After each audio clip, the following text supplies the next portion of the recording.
My 13-year-old daughter took her life August 29th of 2024.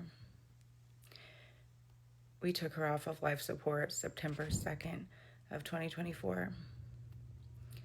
When they tell you that those survivors of suicide, the people that they leave behind, are at a higher risk of also taking their lives, they're not lying. I struggled with mental health issues before all of this already. I've struggled with depression my whole life. Since my daughter passed away, I have struggled with really dark thoughts that I haven't had for a very long time, since I was a teenager. When they tell you that when you take your life, the pain doesn't go away, it's just transferred. Another truth. Because I fight every day to be here. And yes, I have other children. And people will say, but you have other kids. Like, they don't understand how you can feel that way. And it doesn't make sense. It's not supposed to make sense. When someone you love takes their life, especially, a child, you hold a lot of guilt. You feel like you should have been able to save them. You feel like you should have seen it coming.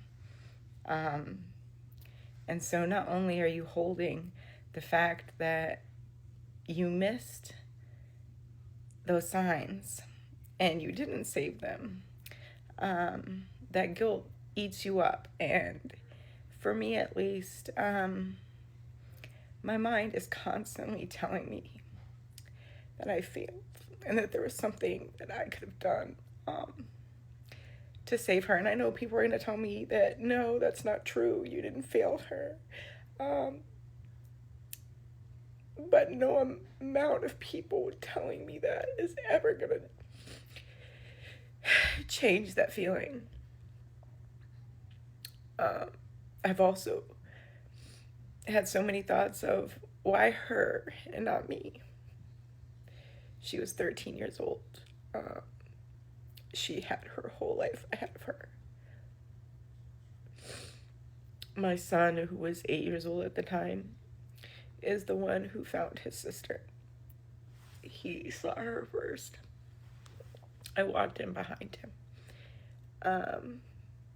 And so there's also that fear that,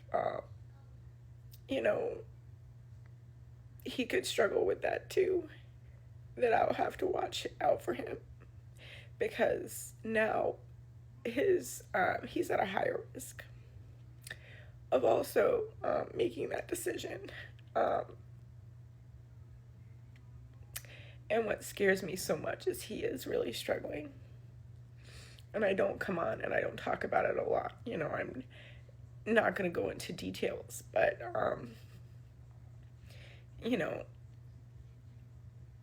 Nevaeh making that choice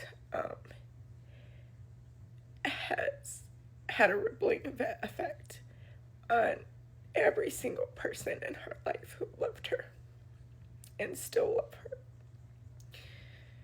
It is something that none of us will ever heal from, because there is no healing from something like this. I don't get to see her anymore. I don't get to talk to her. I don't get to hear her voice. I spent Mother's Day visiting my daughter in a cemetery. The same daughter who would always write me handmade cards for Mother's Day.